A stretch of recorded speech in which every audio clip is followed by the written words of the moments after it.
At first, I was a bit apprehensive, as you would be when you're getting a vaccine. You know, I got it slightly earlier because of working skills, but, you know, um, and I have a little bit of phobia of needles, but actually, I didn't feel the needle going in.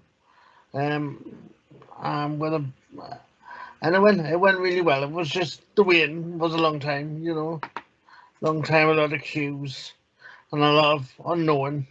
And it's actually made me feel a bit easier about going for the second one because I know roughly what's going to happen the next time I go. And they were quite relaxed, and they were actually explaining as I went along.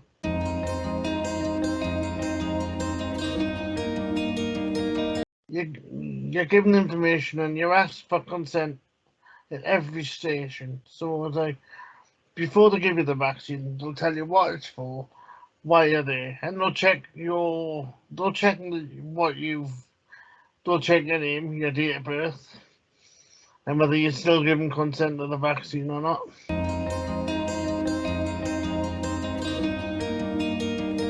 Yes, they were all right with that. They seen my exemption and didn't even mention the exemption. They just said you need to fill that in, you need to do that.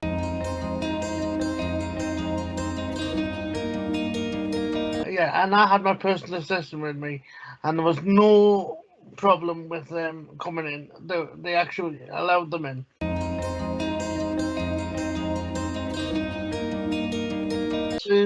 It wasn't an easy read, but it's just you do need to know your NHS number, but don't worry about that because there's people sitting on laptops. If you just give them your name and your address, they can find your NHS number and they'll fill that in for you.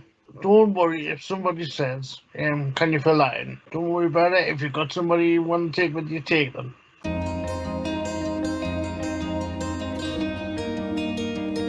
Yes, they asked about allergies. I say I haven't got any, so I can answer that as no. So they'll ask about allergies. They'll ask if you've had COVID in the last. I think it's you've got to wait last couple of months. And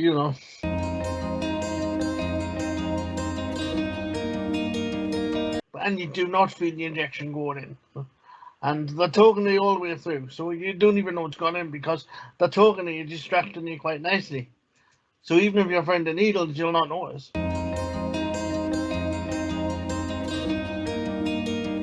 You just wait.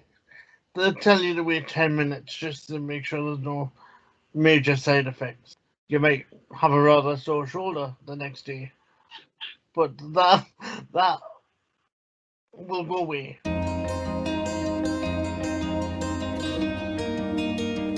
Yes, I got a little blue card where they wrote on that I've had the first one. And then you take that blue card back with you, and they'll write on that you've had your second one. Because they did say that the next time we go for the second one will be a bit quicker because we'll already have all the information. So we'll not have to ask you everything again because we'll already have it on the system.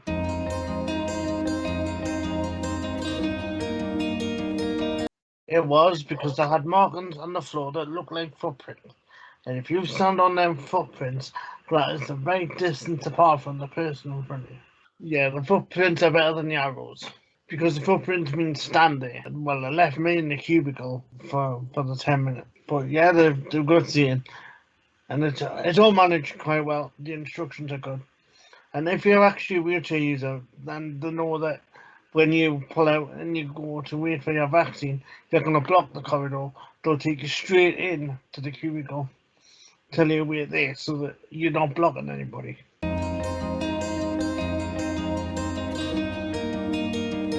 Well, I feel like I'm on my way to do my bit that I need to do to get out to see people because I want this vaccine to help me see people.